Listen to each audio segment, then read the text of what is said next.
할렐루야. 하나님께서 오늘 이 자리에 우리와 함께 하시는 줄로 믿습니다.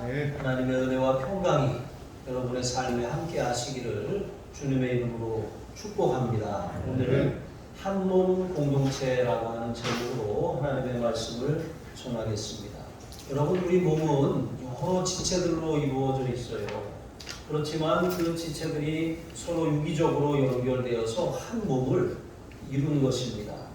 이 원리를 교회에 바울은 적용해서 우리 교회에 속한 모든 성도들이 그 그리스도의 몸에 붙은 지체들이다라고 말씀하고 있는 거예요. 이 지체는 한 지체가 고통을 받으면 온 몸이 고통을 받고, 한 지체가 즐거우면 온 몸이 즐거운 것처럼 그렇게 서로 상호 보완하고 유기적으로 연결되어 있다는 것이죠. 자, 이러한 그런 이 원리를 가지고 오늘 우리가 성령 안에서 한 몸 공동체입니다 라고 말씀하고 있는 것입니다. 오늘 말씀을 통해서 몇 가지 교훈을 살피며 은혜를 나누겠습니다. 첫 번째로 우리는 성령의 세례를 통해서 한 몸을 이룬 공동체임을 믿습니다. 12절과 13절을 보시면 성도 각 사람은 이제 몸에 붙어 있는 지체와 같아서 이제 그리스도의 몸에 붙어 있는 그런 이 각 부분이라고 할 수 있어요. 머리는 그리스도십니다. 머리가 그리스도라고 하는 말은 머리가 모든 것을 통제하고 주권적으로 그렇게 다스린다라고 하는 의미인 것이죠. 머리가 제대로 작동하지 않는다면 그것은 뇌사라고 할 수가 있는 것이죠. 그래서 굉장히 중요한 부분입니다. 내가 몸의 각 부분에 대해서 명령을 합니다. 균이 들어오면 그것을 방어하게 그런 방어 체계를 작동하는 것이죠. 자, 어쨌든 몸에 여러 가지 지체들이 있는데 이것이 다 따로 놀지 않아요. 마치 어머니가 야, 가서 두부 좀 사와라. 그래서 두부를 사가지고 이렇게 오는데 봉지에다가 두부를 담아서 이렇게 들어요. 그래서 이렇게 하다가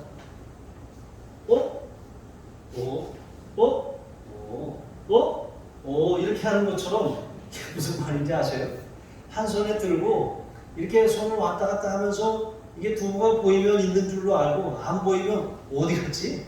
이렇게 하는 것처럼 우리 몸이 그렇지 않다는 거예요. 몸은 다 이렇게 유기적으로 연결되어 있어서 두부를 사러 가면 그 어머니가 사오라고 하는 그 심부름에 따라서 두부 가게에 가는 거예요.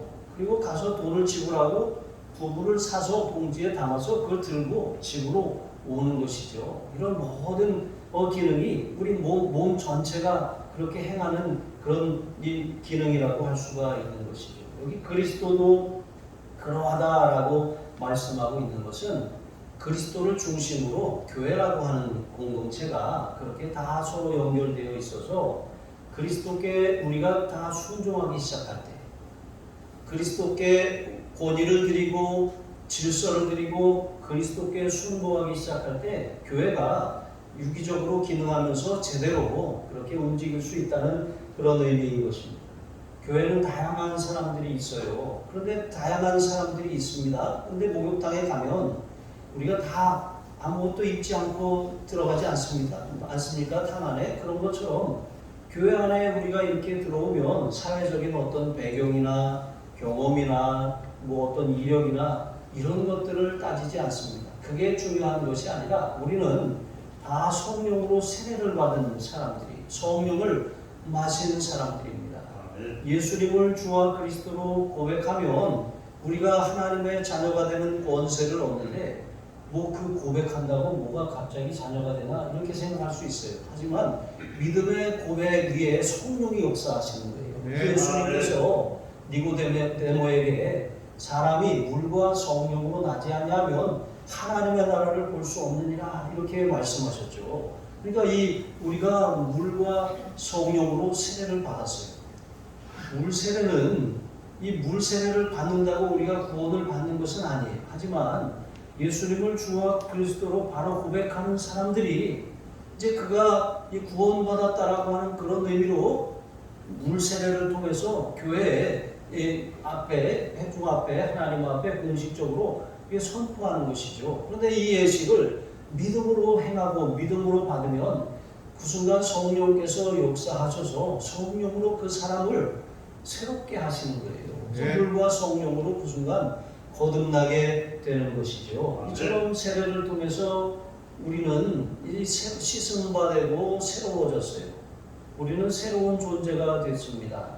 하나님과 상관없는 자가 하나님의 생명이 우리 안에 들어오심으로 하나님과 교통하고 교제하는 자,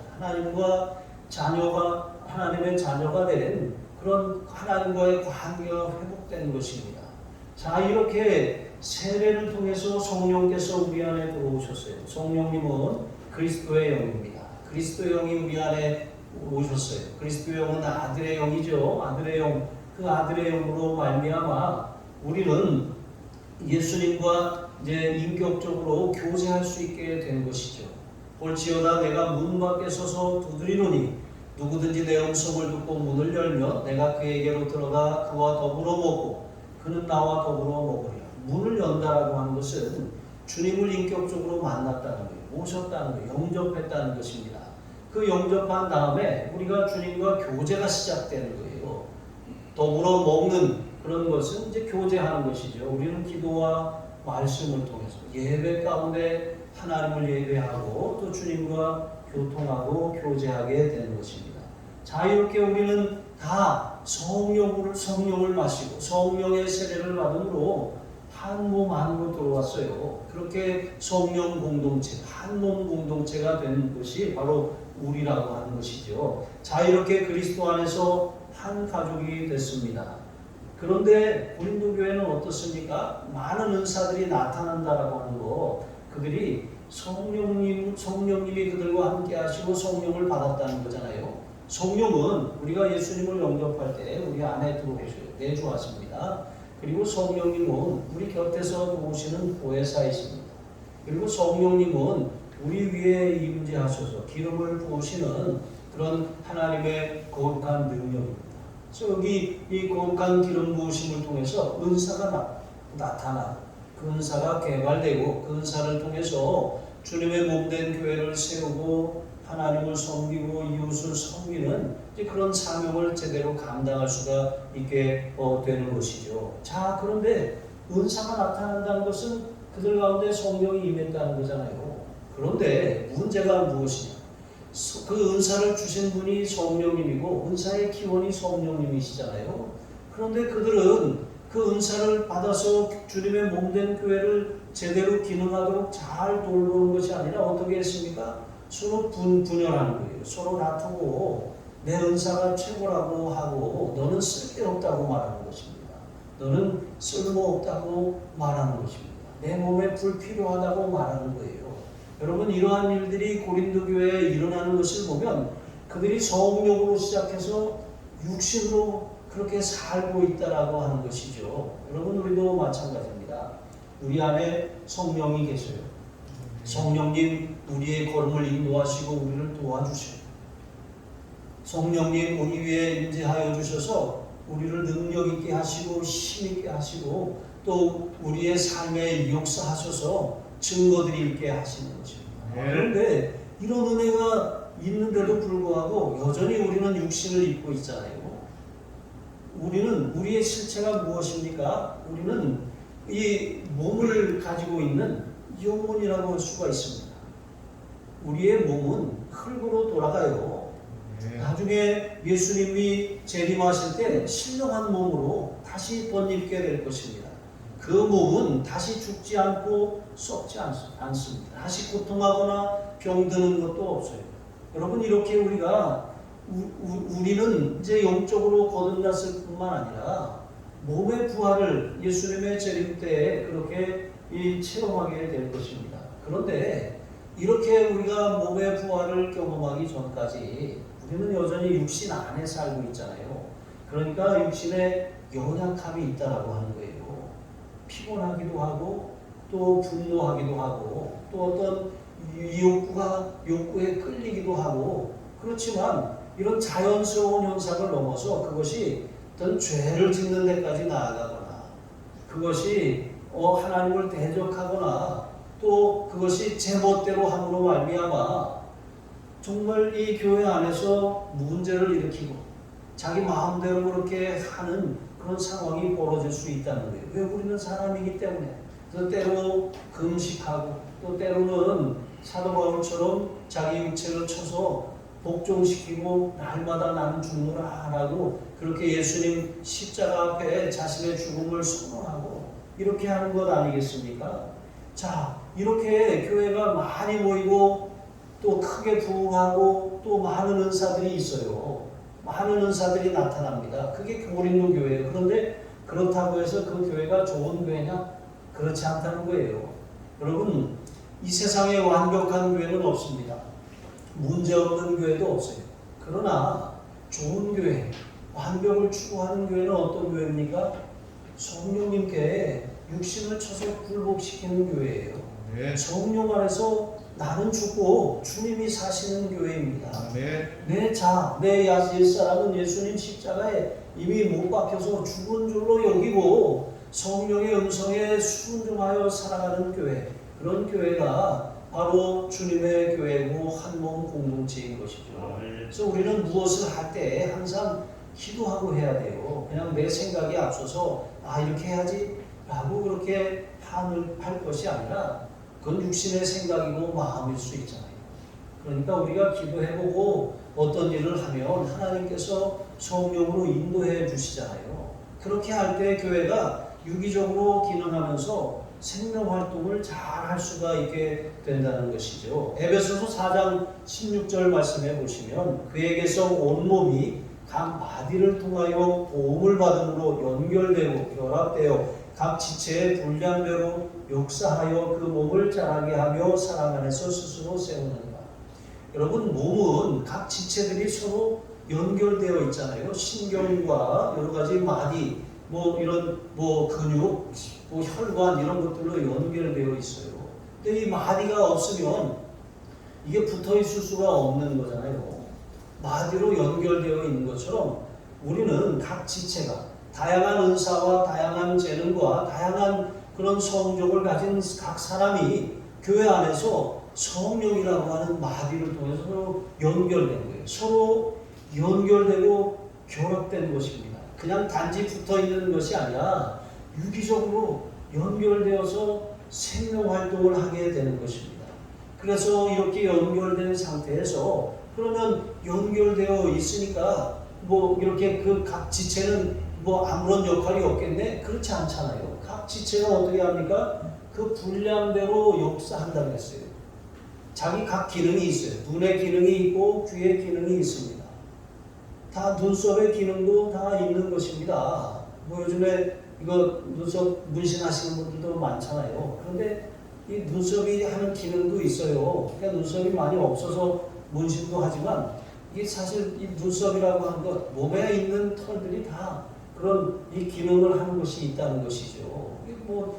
땀이 이렇게 내려와서 눈으로 직접 들어가지 않도록 거름 쪽의 역할을 하는 것이죠. 또 맹장은 어떻습니까? 연구 결과에 의하면 맹장은 어떤 사람들은 그래요. 이거 쓸데없는 거니까 처음부터 배 연김에 그냥 제거하는 게 좋겠다고 이제 그렇게 말하기도 하는 것입니다. 그런데 연구 결과에 의하면 이것이 우리 몸의 면역 체계를 잡아주는 그런 몸의 그런 균들을 이렇게 잘 제어해서 면역 체계를 잡아주는 그런 기능을 한다고 하는 것이죠. 그러니까 하나님이 우리 몸에 두신 것은 쓸데없는 것이 없어요. 다 이유가 있어서 주신 것이죠. 발가락 하나가 없다면 어떻겠습니까? 중심을 잘 잡지 못합니다. 제대로 걷지 못하는 것이죠. 그래서 어떤 분이 그러더라고요. 걸을 때 발가락에 힘을 주고 걸어야 된다고. 그 몸이 균형 있게 잘 그렇게 작동할 수 있다고. 이 균형이 틀어지면 다 틀어지는 것이죠. 발바닥 제일 밑에 있다는 것은 기초라는 거예요. 기초가 튼튼해야 되는 것이죠. 기초가 무너지면 다 무너지는 것입니다. 자, 어쨌든 이렇게 각 지체가 자기 분량대로 역사해서 그 몸을 자라게 하고 사랑 안에서 스스로 세운다 그랬어요. 자라나는 것, 세워지는 것. 여러분, 그것은 각 지체가 제 기능을 할 때 서로 유기적으로 성령 안에서 연결되어 있을 때 이제 가능한 일이라고 하는 것이죠. 그런데 교회가 만약에 서로 성령 안에서 하나가 되지 못하고 고린도 교회처럼 분열되고 자기가 최고라고 말하고, 나만 필요하고 다른 사람은 쓸데없다고 말하고, 저 사람은 우리 교회 불필요해라고 말한다면 이 아주 심각한 그런 몸의 장애를 발생시키게 된다라고 하는 것이죠. 때로는 조금 부족하고 내 마음에 맞지 않을 수도 있어요. 손이 발이 아닙니다. 발이 손이 아니에요. 눈이 귀가 아니고 귀가 눈이 아닙니다. 다 다르고요. 기능도 다르고 역할도 다르고 모양도 다른 것이죠. 그러니까 다름의 차이를 우리가 인정하되 우리는 몸 안에 붙어있는 하나의 지체, 하나의 몸이다라고 하는 사실을 늘 기억해야 하는 것이죠. 그러므로 서로 용납하고 서로 품어줄 때 온전한 하나가 될 수가 있습니다. 두 번째로, 여러분, 한 몸 공동체는 무엇입니까? 쓸데없음이 아니라 쓸모 있음이 되는 공동체예요. 불필요한 것은 없어요. 교회 안에 하나님이 어떤 사람을 보내셨어요. 그러면 그 교회에 필요하니까 하나님이 보내신 거거든요. 왜냐하면 어떤 교회는 보니까 이렇게 뭐 손이 없어. 또 어떤 교회는 보니까 눈이 없어. 어떤 교회는 또 발이 없어. 이런 것처럼 사람마다 발의 기능을 하는 사람이 있고 손이나 또 눈, 또 입의 기능을 하는 사람들이 있다는 거예요. 그래서 필요하니까 그 교회를 온전케 하시려고 하나님이 각 사람을 보내주신 거예요. 성령의 뜻대로 각 사람에게 적합한 은사와 재능을 주시고 그것을 통해서 교회를 섬기고 몸을 유기적으로 잘 돌보게 그렇게 하신 것이죠. 그래서 18절에 보면 하나님께서 그가 원하시는 대로 각 지체를 몸에 두셨다고 말씀하셨어요. 그러니까 하나님의 주권이라는 거예요.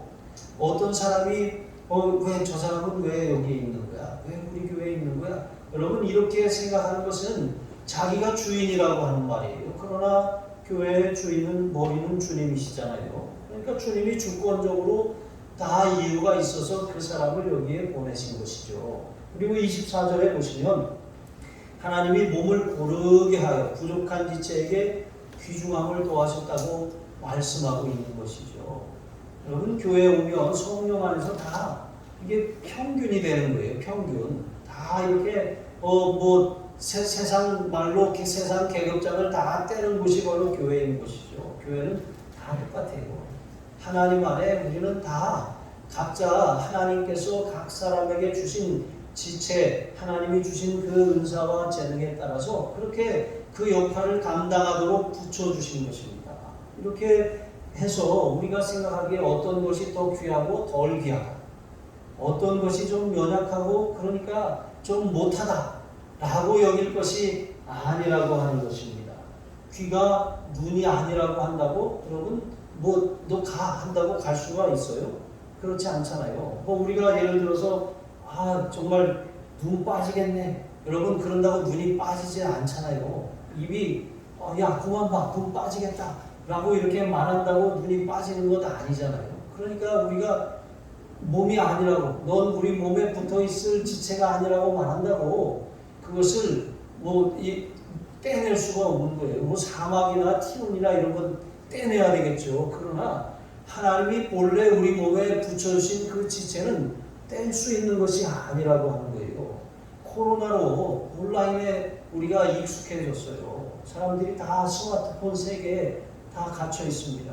교회도 메타버스 교회가 나왔어요. 온라인 교회만 있다고 이렇게 운영하는 교회도 있습니다. 그런데 여러분, 우리가 그렇게라도 은혜를 받고 말씀을 들으면 되지 않냐? 여러분, 이것은 보조수단이에요. 주수단이 될 수가 없는 것이죠. 그것은 히브리서 10장 25절에 있는 말씀처럼 모이기를 패하는 그런 사람들이 되는 거예요.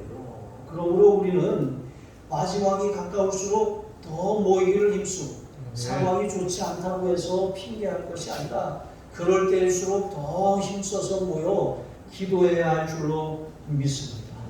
여러분, 우리가 이 땅에 하나님께서 보내주신 분명한 목적이 있어요.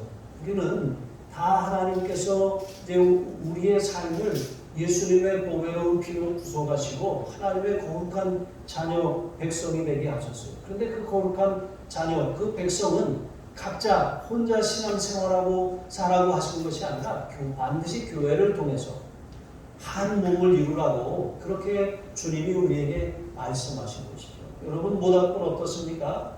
장작을 모아서 불을 뗍니다. 근데 잘 탄다고 그 장작을 다 흩어놓으면 어떻게 되죠? 꺼지고 마는 거예요.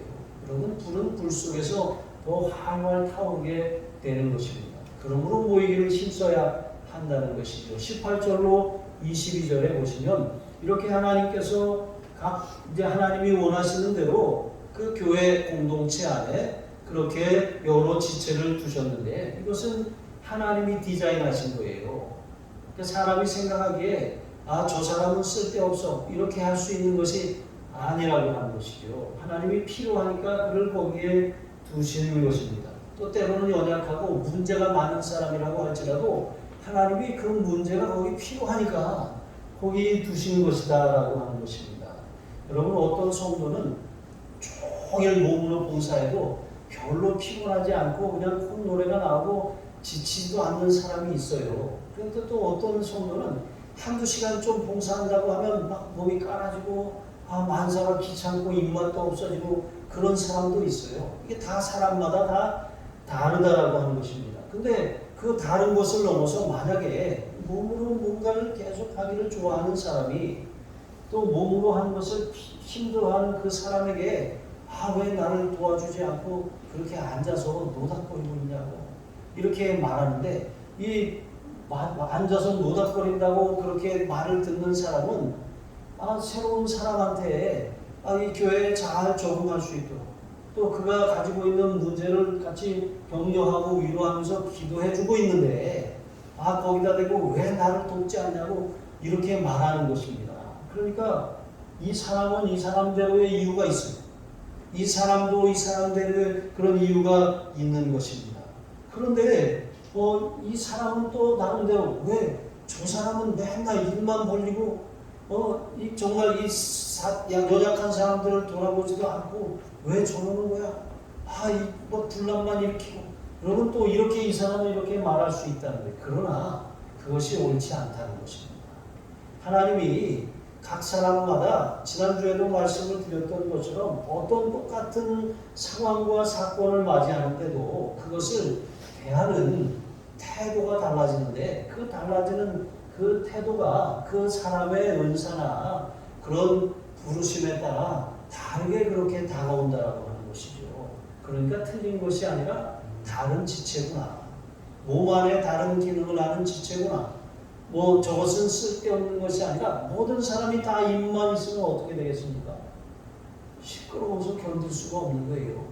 모든 사람이 다 귀만 있어요. 듣기만 해요. 답답하죠. 속 터져요. 뭐라고 대답을 해야 되는데 듣기만 해요. 여러분 말을 하면 들어야 되고 들었으면 또 말로 반응을 해야 되지 않습니까? 이게 다 달라요. 어떤 사람은 이렇게 손이 있어서 잘 이렇게 수고하는데 어떤 사람은 가만히 앉아서 기도만 해요. 여러분 다 필요합니다. 어떤 것이 필요하고 어떤 것이 쓸모없는 것이 아닌 것이죠. 또 원래는 중요한 사람이 잘 드러나지 않는 거예요. 여러분 우리 몸 안에 폐라든가 심장 이런 장기들은 갈비뼈로 이렇게 잘 보호되어 있어요. 아주 깊숙한 곳에 있습니다. 겉으로 여기에 이상이 생기면 잘 몰라요. 그런데 그것이 몸으로 증세가 나타나면 그제서야 문제가 생겼구나라고 아는 것이죠. 겉으로 나는 것은 금방 쉽게 치료할 수 있어요. 하지만 내장에 생긴 문제들은 조금 더 심각한 그런 치료를 요하게 된다라고 하는 것이죠. 그러니까 이 말씀을 드리는 것은 보이지 않는다고, 드러나지 않는다고 그것이 쓸모없거나 좀 이렇게 좀 아래 단계에 있는 일이 아니라고 하는 것이죠. 축구도 마찬가지입니다.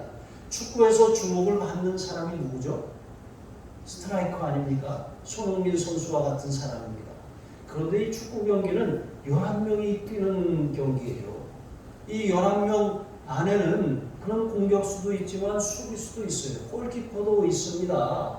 그것을 전달해주는, 배급해주는 사람도 있어요. 그러니까 이 모든 11사람이 제대로 기능을 해야 이 경기에 우승을 하는 것이죠. 아무리 손흥민 같은 선수가 이 골을 잘 넣는다고 할지라도 수비를 제대로 못해서 더 많은 골을 먹으면 소용이 없잖아요.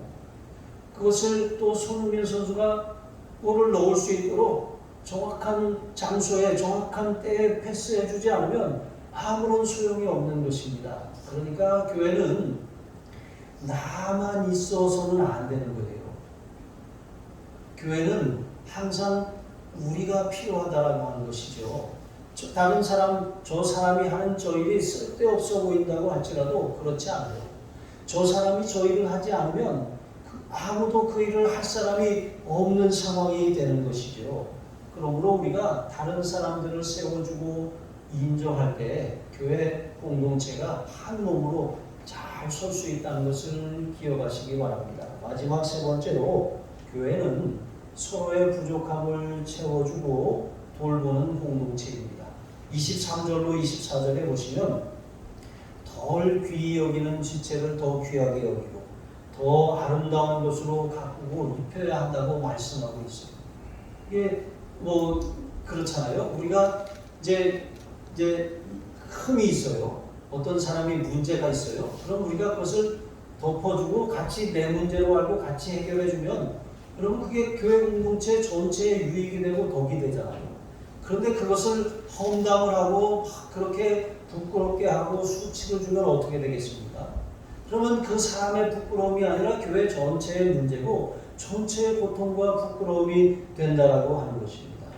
그러므로 우리는 연약한 사람일수록 더 아름답게 가꾸어주고 더 그 부족한 만큼 우리가 채워주도록 힘써야 한다는 것입니다. 그래야 전체가 다 아름다워진다는 것이죠. 왜냐하면 교회는 지체라고 그랬잖아요. 몸이 한 몸 안에 서로 유기적으로 연결되어 있기 때문에 그것이 제대로 기능을 하지 않으면 이게 온몸이 온전할 수가 없는 것입니다. 코로나 후유증이 제가 생겼더라고요.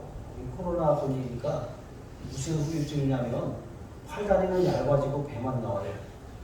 뭐 저만 그런가요? 다른 분들도 그런 분들이 많으신 것 같은데 이게 뭐예요?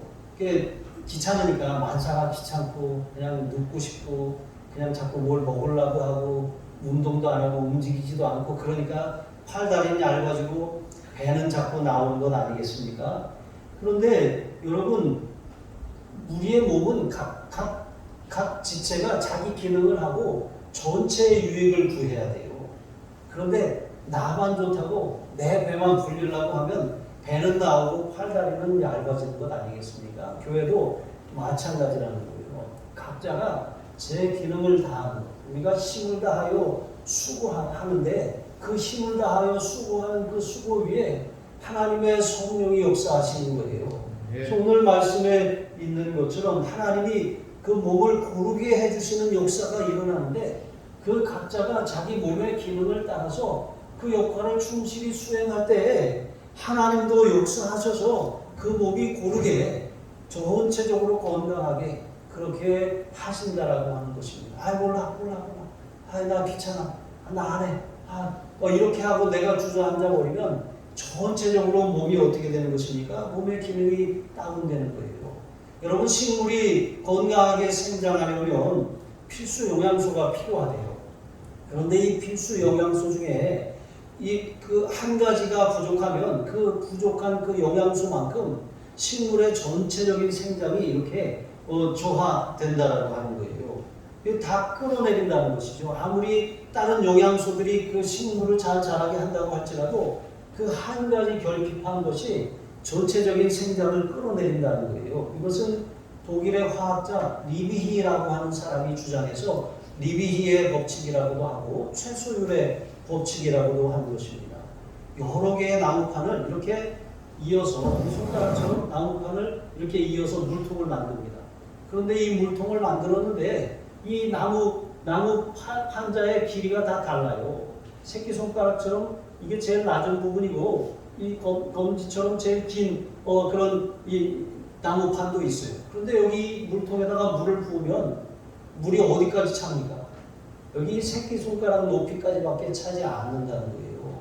마찬가지로 우리가 연약한 사람의 연약함을 보충해주고 채우지 않고 쓸데없다고 말하면 어떻게 됩니까? 그만큼 떨어지는 거예요. 전체적으로 이렇게 성장하지 못하고 주저앉게 되는 것이죠. 여러분, 그래서 교회는 연약한 사람들일수록 더 돌아보고 문제가 많은 사람들일수록 더 관심을 갖고 더 많은 기도가 필요하다라고 하는 거예요. 여러분, 그래야 우리도 이제 몸이 안 좋고 또 코로나 앓고 그러면 비타민도 그냥 더 많이 복용하라고 그러더라고요. 어떤 약사분이. 근데 이런 것처럼 더 많은 영양과 더 많은 관심을 필요로 하는 게 연약한 사람이거든요. 그러니까 우리 교회가 하늘 사랑 교회잖아요. 부족한 만큼 부족한 부분을 하늘 사랑으로 채우는 교회가 되어야 해요. 다른 사람의 부족함이 보이면 그 부족함을 판단하고 깎아내리고 너 쓸데없어 라고 할 것이 아니라 그것을 본 사람이 내가 채워줘야 되는구나 하고 우리가 그것을 관심을 갖고 채워주는 사람이 되어야 한다라고 하는 것이죠. 히브리서 4장 15절로 16절에 보시면 우리에게 있는 대제사장은 우리에게 있는 우리의 연약함을 인정하지 못하신 이가 아니요 우리와 모든 일에 우리와 똑같이 시험을 받으신 이로되 죄는 없으십니다. 그러므로 우리는 긍휼하심을 받고 때를 따라 돕는 은혜를 얻기 위하여 은혜의 보좌 앞에 담대히 나아갈 것이니라 말씀하셨습니다. 여러분, 예수님의 마음이 바로 동정하는 마음이에요. 이 동정하다라고 하는 단어 헬라어로 심파세오라고 하는데 함께 아파한다는 거예요. 함께 그 자리로 내려간다는 것입니다. 연약한 사람들의 눈높이에 맞춰서 함께 그 사람의 손을 잡아주고 일으켜 세워주는 것, 그것이 주님의 마음입니다. 그러니까 우리가 사람을 보면 그 사람의 그런 실상을 봤어, 실체를 봤어. 내가 그 사람 내 그럴 줄 알았어. 그 사람 참 형편없는 사람이야 라고 그 사람을 보는 것은 사람을 육신으로 아는 거예요. 우리는 그 사람을 사랑하시고 구원하신 주님을 바라볼 수 있어야 돼요. 그것이 예수님의 마음입니다. 주님의 마음, 주님의 눈으로 그 사람을 바라보면 주님처럼 그 사람을 동정할 수 있어요. 주님의 마음으로 그 사람을 품어줄 수 있고 주님의 마음으로 그 사람의 부족함을 채워줄 수가 있는 것입니다. 여러분, 그렇습니다. 우리는 성령 안에서 성령 세례를 통해서 한 몸 공동체가 되었습니다. 우리 중에 모든 지체는 다 주님의 몸에 붙어 있는 지체이고 하나님이 그 뜻대로 필요해서 우리 몸에 붙여 놓으신 거예요. 성령을 통해서 유기적으로 연결되어 있어요. 마디로 연결된 지체와 같이 그렇게 잘 연결되어 있습니다. 그 연결된 몸의 각 지체는 각자 자기 기능을 다하면서 전체의 유익을 구하는 것입니다. 그렇게 하면 그것이 내가 사는 길이고 내가 성장하는 길이고 내가 복을 받는 길이에요. 여러분, 이렇게 할 때 그 연약한 그런 몸의 부위가 생기면 어떻게 합니까? 몸이 전체적으로 아파하고 그 연약한 부위가 해결될 수 있도록 전체적으로 면역 기능이 발동해서 그것과 싸우잖아요. 마찬가지로 우리가 그와 같이 어려운 일을 만난 사람을 있으면 교회가 함께 일어나 기도하고 내일처럼 저 사람의 필요한 문제가 없는지 그것을 돌아보고 살피는 거예요. 코로나가 딱 이렇게 터지고 많은 분들이 걸리고 나니까 유익한 점이 있더라고요.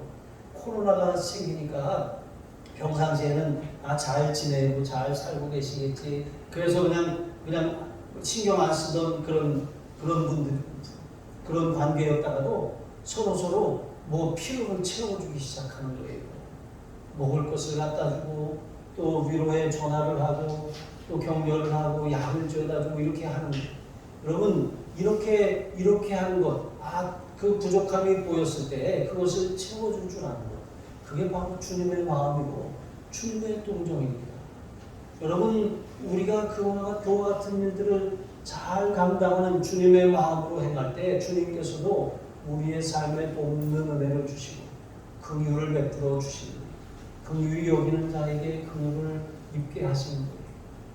다른 사람을 동정할 줄 알고 불쌍히 여기는 마음을 가진 사람에게 내가 어려울 때, 내가 고통당할 때 하나님이 다른 사람을 통해서 위로받게 하시는 것입니다. 여러분, 이와 같이 우리는 그리스도의 몸에 붙은 한 몸 공동체이고 예수님이 머리가 되십니다. 어떤 사람은 손이고 어떤 사람은 눈이, 어떤 사람은 발입니다. 각자 다르지만 여러분의 기능과 역할, 그것을 잘 감당하시되 신자하여 감당하시기 바랍니다. 성령께서 여러분의 수고 위에 능력을 더하시고 능력으로 역사하셔서 교회가 한 몸으로 잘 서게 하여 주실 줄로 믿습니다. 기도하시겠습니다. 하나님 아버지, 한 성령을 마심으로 서로 다른 우리가 한 몸, 한 공동체를 이루게 하시니 감사합니다. 육신에게 져서 육신대로 살지 않게 하시고 성령으로 살아 주신 은사와 직임을 잘 은혜로 감당하게 하여 주시옵소서. 어떤 성도도 쓸데없다고 여기지 않고 참 쓸모있다고 말하게 하시고, 부족함이 보이면 판단하고 평가하지 않고 채워주고 돌보는 것이 결국 그것이 나의 유익이고 교회 공동체의 유익임을 잘 알게 하여 주시옵소서. 우리 주 예수 그리스도의 이름으로 기도합니다. 아멘.